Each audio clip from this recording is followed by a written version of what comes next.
Banyak yang kau perbuat di dalam tidur. Rancangan indahmu terjadi di hidupku. Bapa yang mengerti, Bapa yang mengerti segala yang ku perlu. Kasih-Mu sempurna nyata dalam hidupku. Ku bersyukur Bapa, ku bersyukur Tuhan, buat kasih setiamu di dalam hidupku. Ku bersyukur, ku bersyukur Bapa, ku bersyukur Tuhan, buat kasih setiamu di dalam hidupku. Ku bersyukur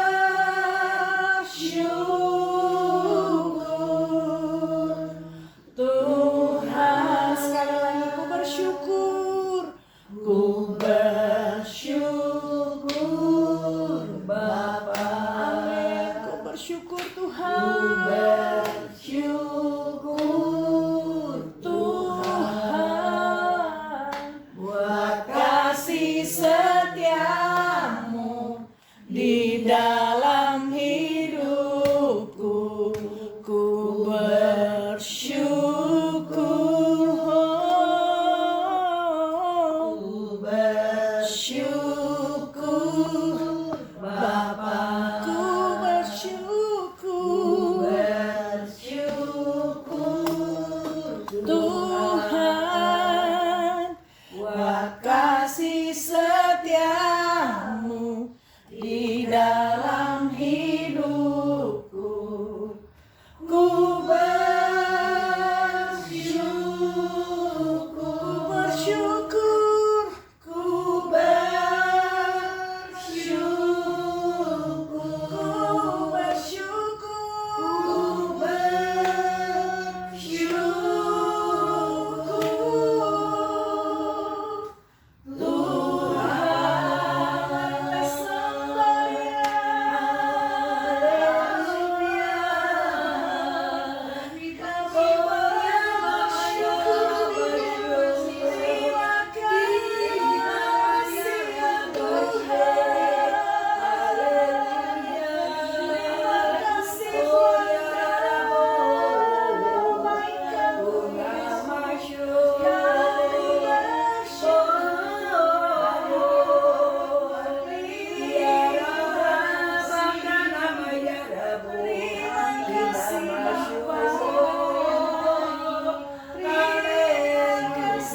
selamanya.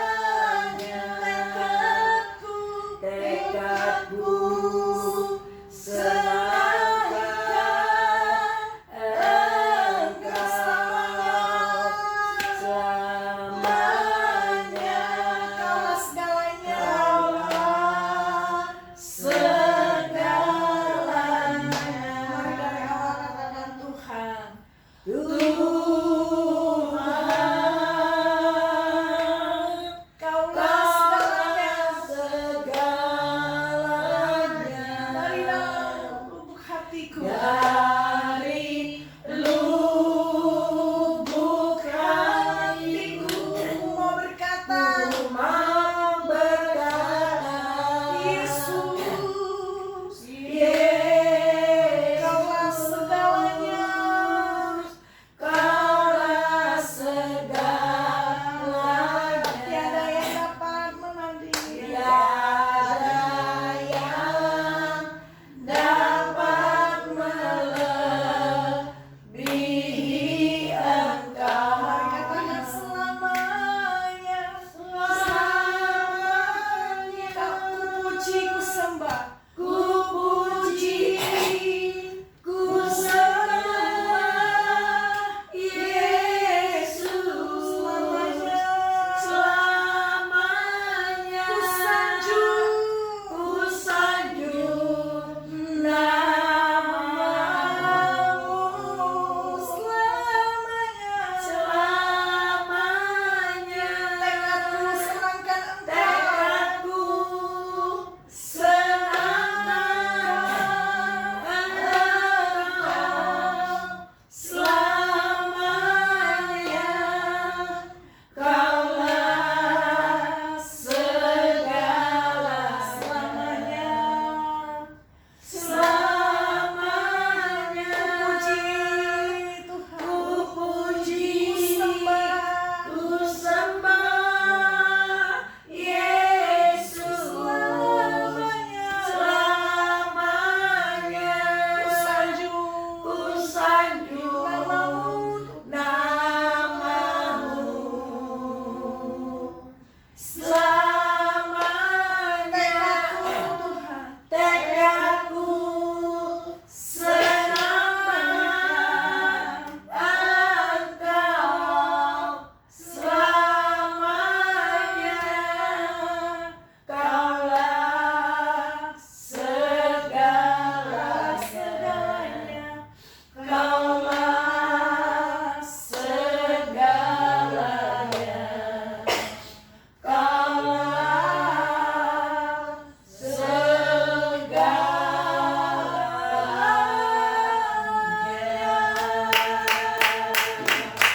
Terima kasih Bapa di surga, benar ya Tuhan. Bukan saja itu lagu yang kami senandungkan, tapi itu adalah doa kami ya Tuhan. Selamanya biarlah Engkau yang kami puji, kami sembah, kami tinggikan ya Tuhan. Di dalam nama Tuhan Yesus kami mau sebentar merenungkan kebaikan Tuhan. Amin. Biarlah renungan singkat ini ya Tuhan dalam mengakhiri tahun Ya, ini ya Bapak boleh menuntun kami lebih lagi untuk cita Amin. Tuhan di tahun 2020 Ya. nanti. Dalam nama Tuhan Yesus kami sambut berkat firman-Mu. Di dalam nama Yesus sama-sama katakan Amin. amin ya. Oke. Temanya adalah menyongsong harapan baru dalam kasih Kristus. Ya, kita boleh punya rencana apapun yang luar biasa di tahun 2026, tapi ingat hanya di dalam Kristuslah kita dapat menemui hal-hal yang luar biasa, Amin. menemui harapan-harapan baru yang tadi di 2025 belum kita dapatkan, tapi kita bisa dapatkan di 2026 karena apa? Janji Tuhan apa? Waktu Gabriel mendatangi Maria, hai engkau yang dikaruniai, engkau akan mengandung dan akan melahirkan anak yang disebut siapa? Immanuel. Apa Abraham artinya? Apa? Iya. Allah itu menyertai kita sampai di 2025 saja? Tidak, tapi sampai selama-lamanya. Saudara-saudara yang dikasih di dalam Tuhan Yesus, kita berkumpul di hari terakhir tahun 2025 ini, menatap kembali jejak langkah Tuhan yang setia selama 12 bulan ini ya, 12 ya, dari Januari sampai Desember, ada 12 bulan. Di tengah suka, apakah selamanya suka? Bersuka? Enggak. Ada juga dukanya. Tapi biar suka ataupun di dalam Tuhan, kita tetap bisa mengucap syukur. Amin. Ya, cobaan. Semua kan ada ya, pasti mengalami lah cobaan. Tapi bukan cobaan aja, kalau dicobain terus ya akhirnya patah semangat. Tapi ada juga berkat. Jadi cobaan dan juga ada berkat. Ya. Firman Allah tetap menjadi apa? Pelita yang tak padam. Jadi jadikanlah firman Tuhan sebagai pelita. Makanya sama si Romi selalu aku tekankan, Romi, kamu bukan lagi Romi yang dulu. Karena apa? Ada iblis yang mengintai karena sudah menjadi tentaranya Tuhan. Amin. Menjadi targetnya si iblis. Yes. Kalau nggak tahu firman Tuhan, sementara iblis itu tahu firman Tuhan. Untuk menipu manusia, dia putar-balikan. Adam dan Hawa kena tipu. Dibilang apa? Bukankah semua tanaman ini tidak boleh dimakan? Bukan, katanya. Padahal kata Tuhan semua boleh cuman hanya buah yang ada di tengah pohon pengetahuan yang baik dan jahat. Jadi luar biasa mengenaskan. Bayangkan seorang tentara di medan perang tapi nggak bawa peralatan perang. Jadi sasaran empuk musuh. Itulah keberanian si Romi, berani ke medan perang, tapi dia nggak pernah bawa senjata. Artinya nggak pernah baca firman.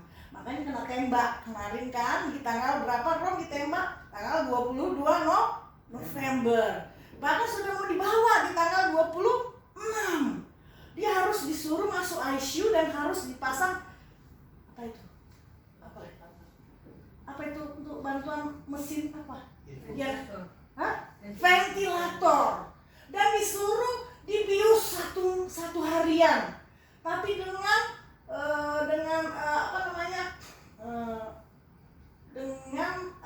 efeknya ada organnya yang akan terbebani dengan overuse itu. Bahkan dikatakan bisa-bisa nggak bangun. Loh, apa-apaan pula gitu. Ini menolong atau bikin mati gitu.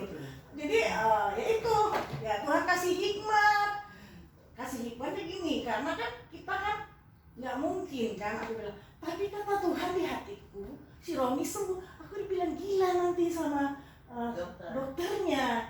Tapi apa? Tuhan kasih hikmat.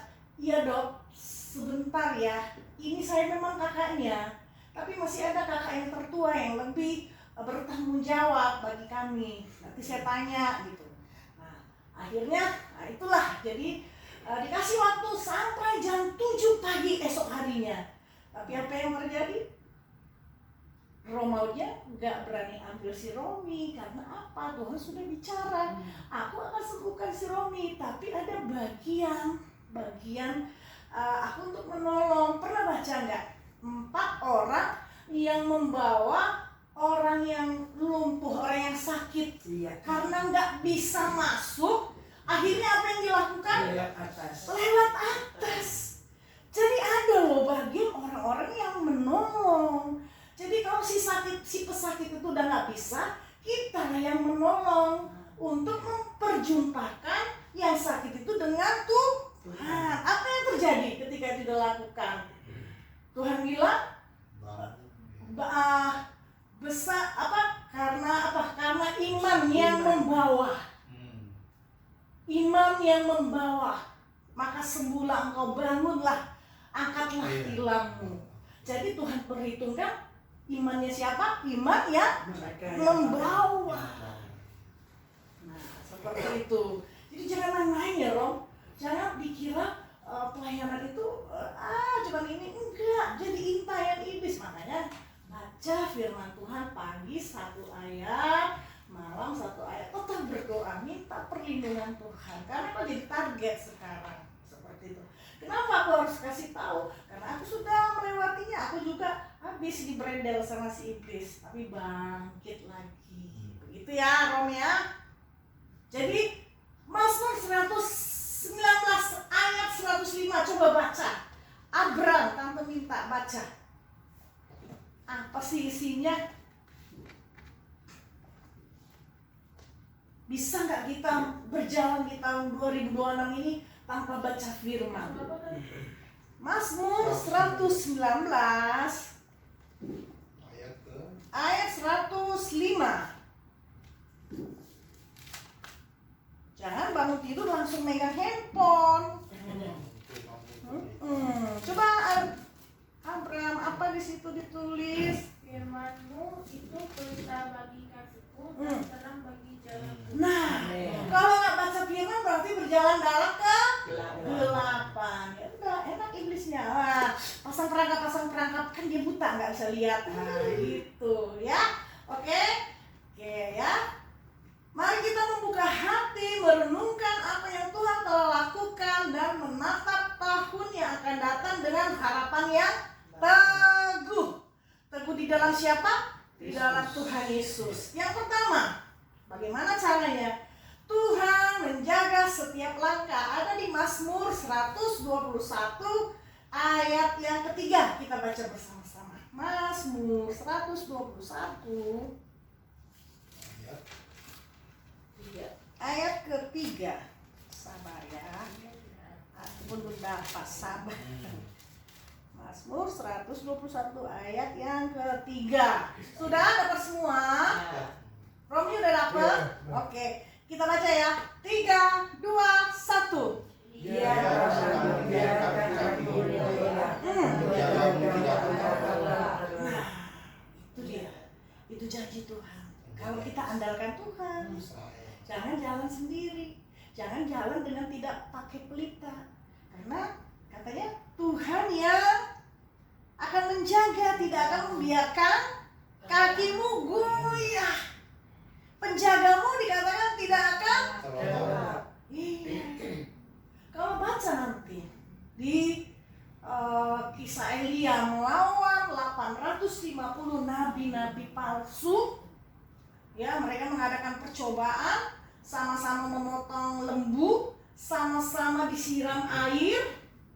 Hanya yang menjawab dengan apilah itu Tuhan. Amin. Pertama-tama dikasih dulu nih sama 850 nabi-nabi palsu itu.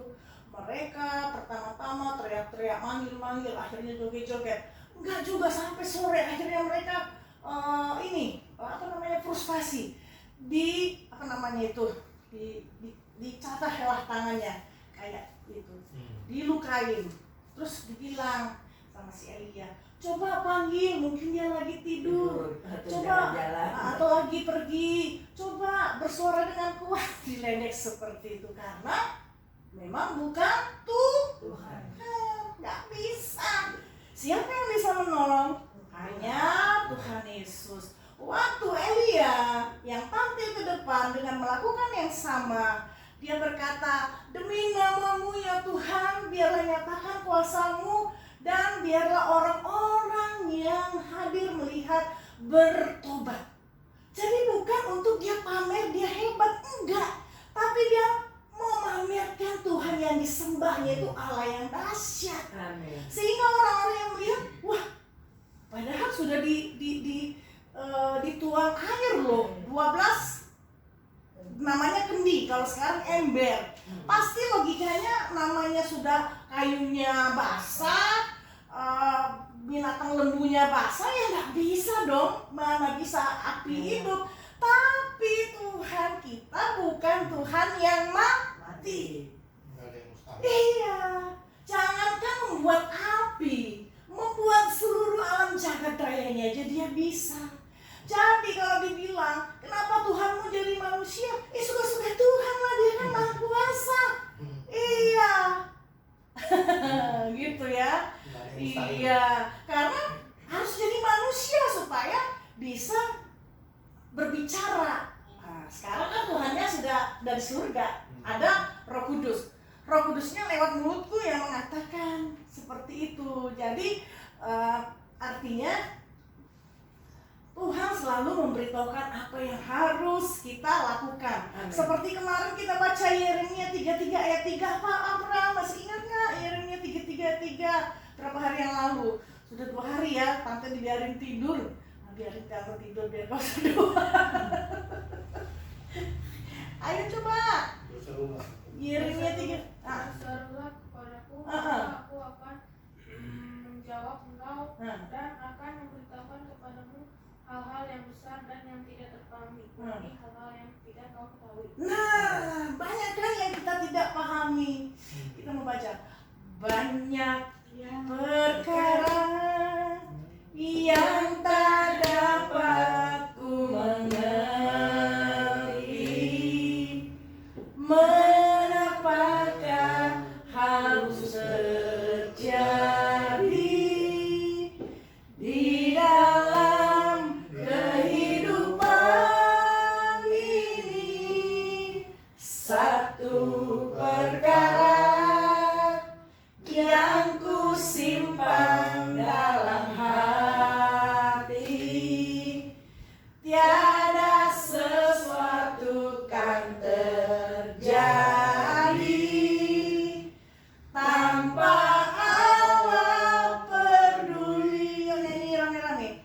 Allah mengerti, Allah peduli segala persoalan yang kita hadapi. Tak akan pernah dibiarkannya ku bergumul sendiri, sebab Allah mengerti. Pertanyaannya, apa yang membuat engkau hari ini gundah gulana, yang membuat engkau berduka, yang membuat engkau khawatir, yang membuat engkau sedih? Lewat lagu tadi, Dia adalah Allah yang mengerti dan Allah yang peduli. Oke, kita lanjut ya.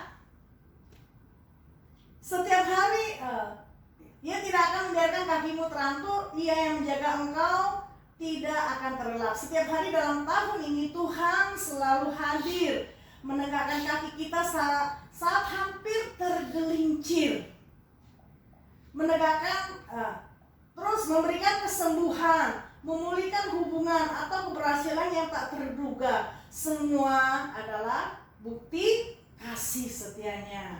Ya, yang pertama tadi Tuhan yang menjaga setiap langkah.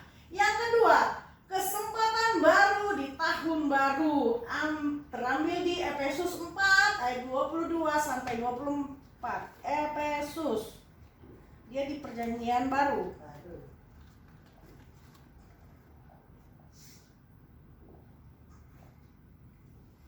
Biar tahu gini, Matius, Markus, Lukas, Yohanes, Kisah Rasul, Roma, Korintus, Galatia, Efesus, Filipi, Kolose, kedua Tesalonika.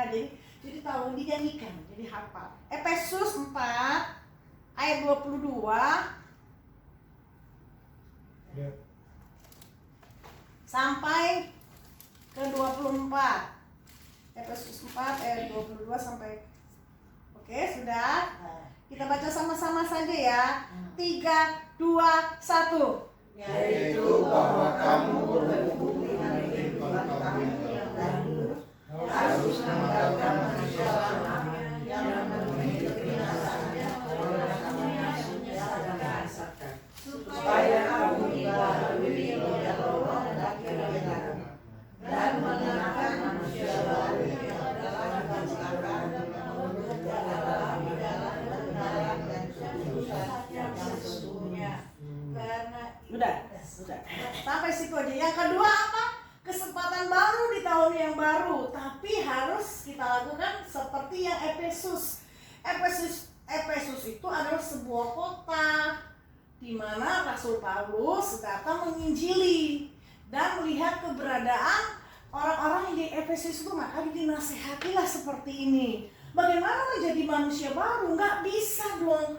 Masa kita udah beli baju baru nih, tapi kita kenakan seperti ini, baju lama yang udah jelek, kita pakai lagi baju baru. Ada nggak yang gitu pakai baju? Enggak kan?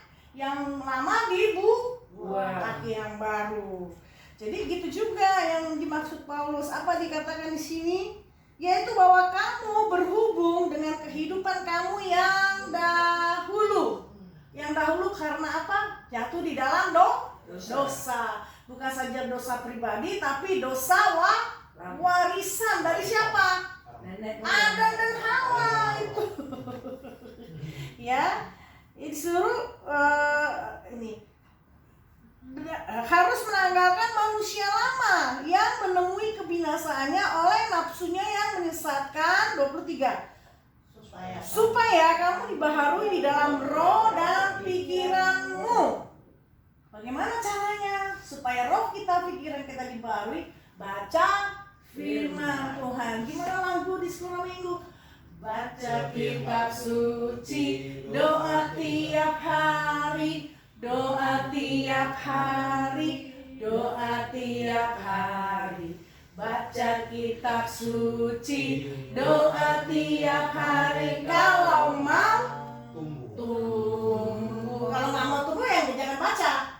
Kalau mau tumbuh, kalau mau tumbuh, glory haleluya. Baca kitab suci, doa tiap hari. Kalau mau tumbuh. Jadi bangun pagi jangan langsung handphone main game, tapi doa, ucap syukur, baca kitab suci. Yuk, ayat 24. Dan mengenakan manusia baru yang telah diciptakan menurut kehendak Allah di dalam kebenaran dan kekudusan yang sesungguhnya. Kalau mau berhasil di tahun yang baru, lakukan ini. Ya, oke. Apalagi yang ketiga, harapan yang teguh dalam Kristus ada di 1 Petrus 1 ayat 3.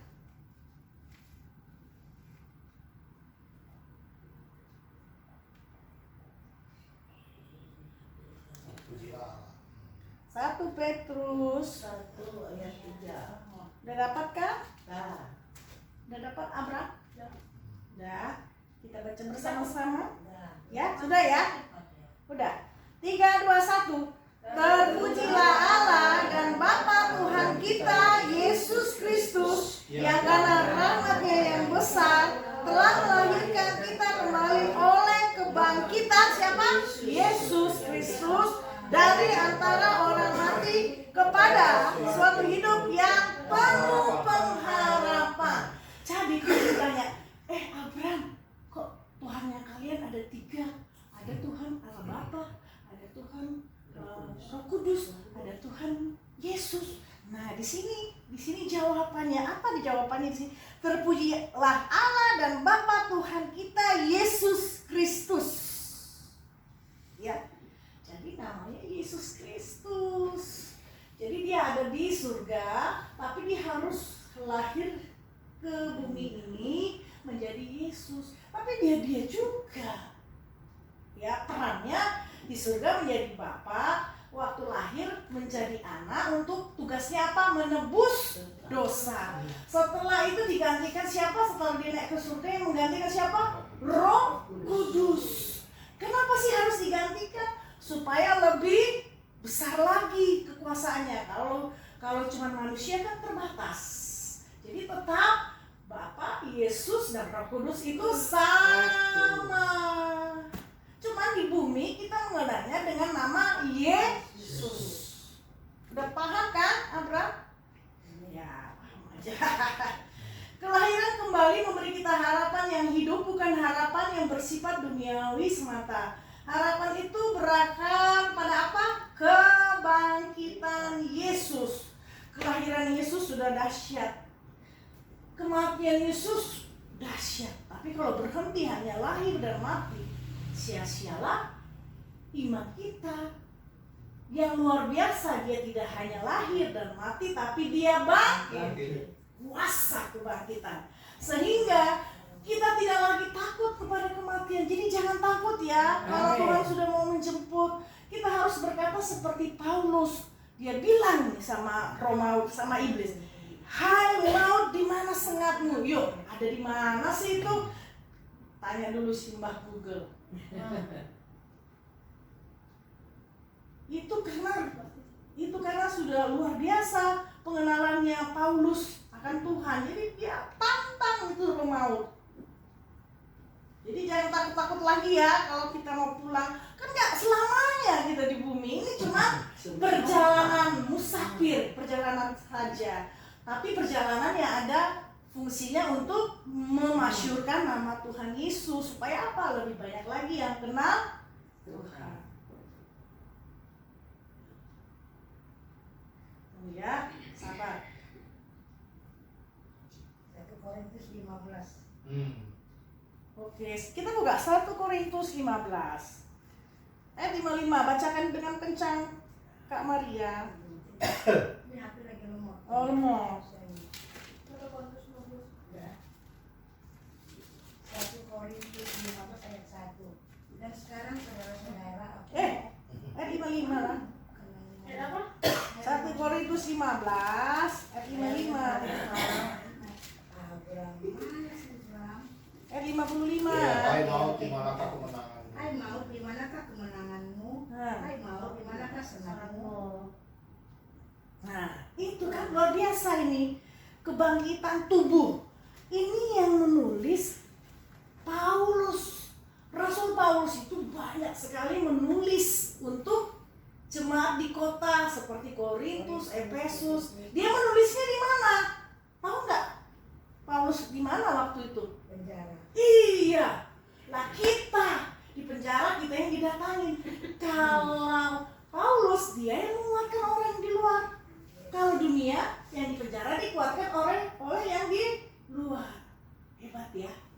Hebat ya si Rasul Paulus. Dia bisa menguatkan banyak orang di setiap kota. Kota Efesus, kota Galatia, kota Korintus, kota Roma.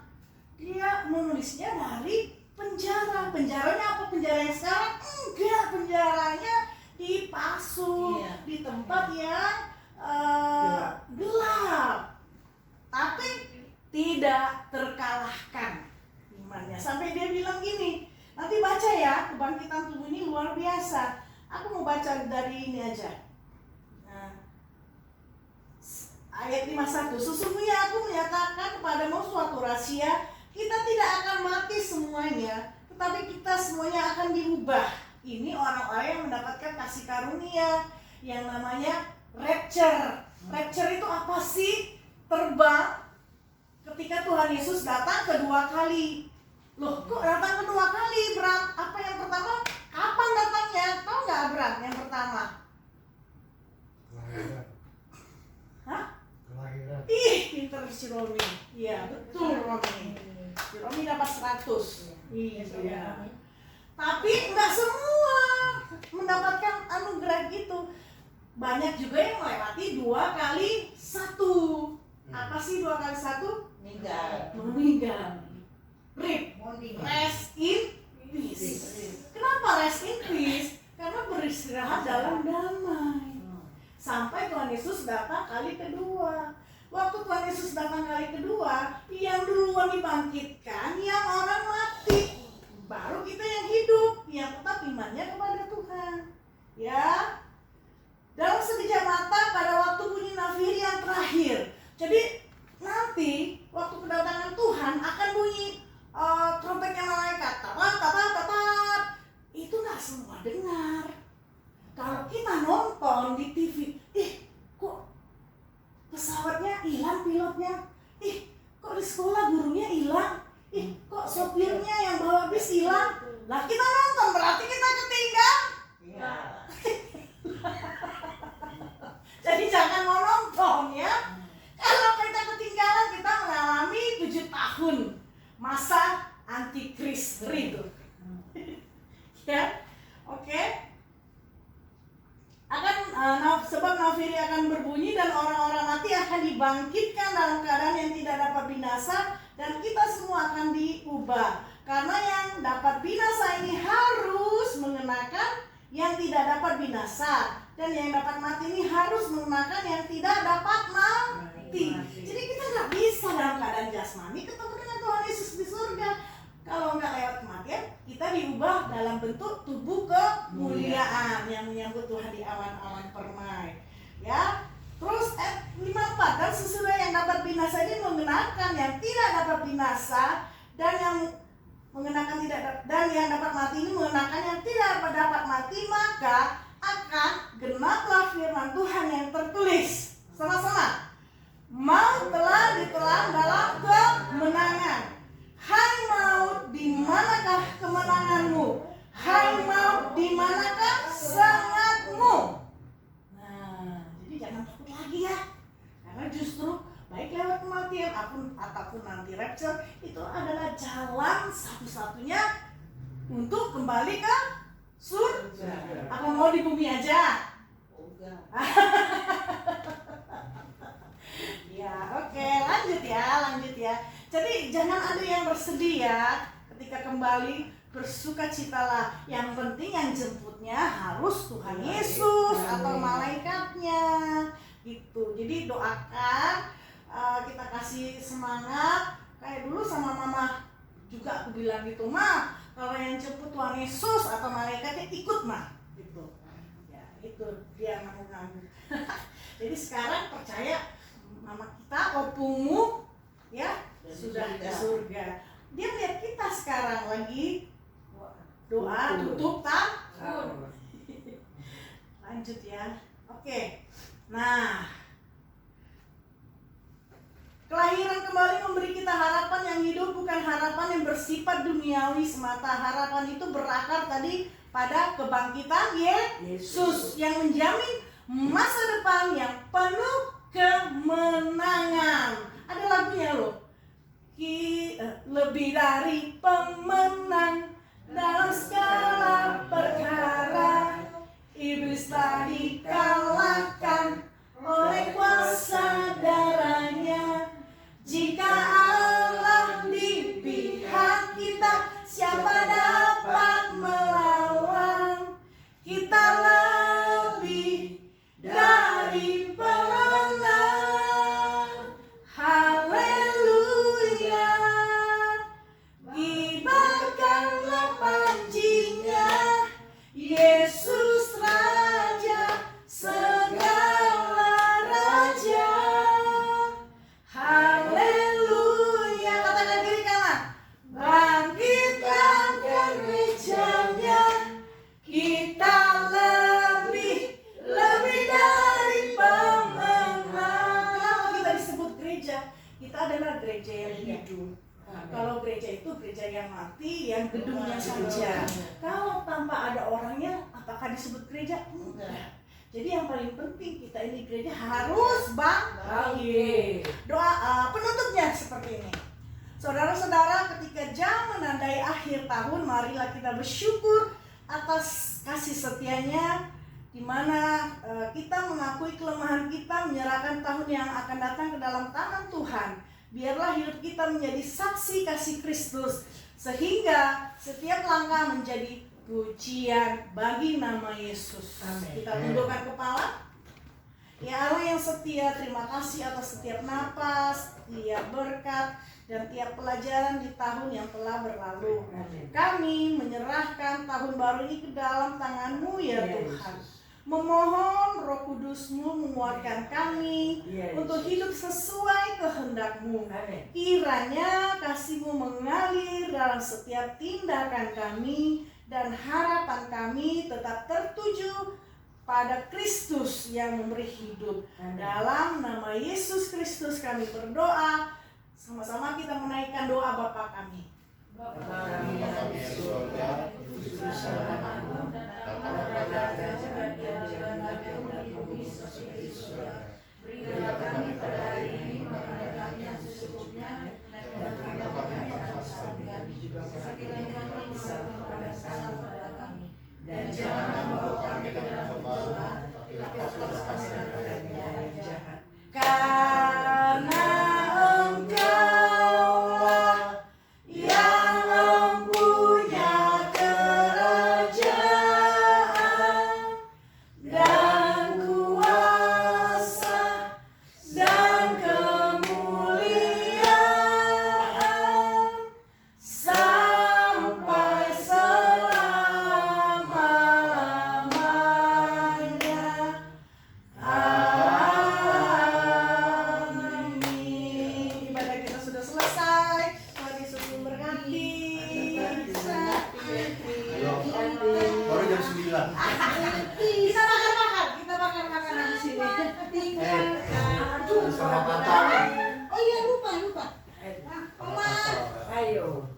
kita.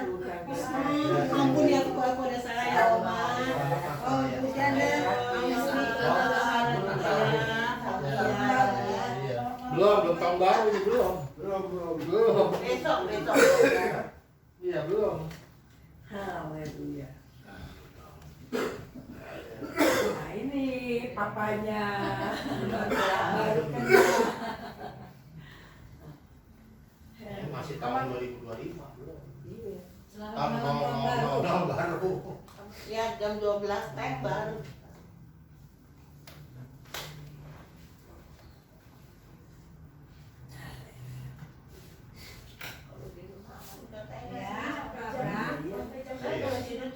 Iya lah. Iya, boleh nggak? Oke, nggak boleh. Oh iya?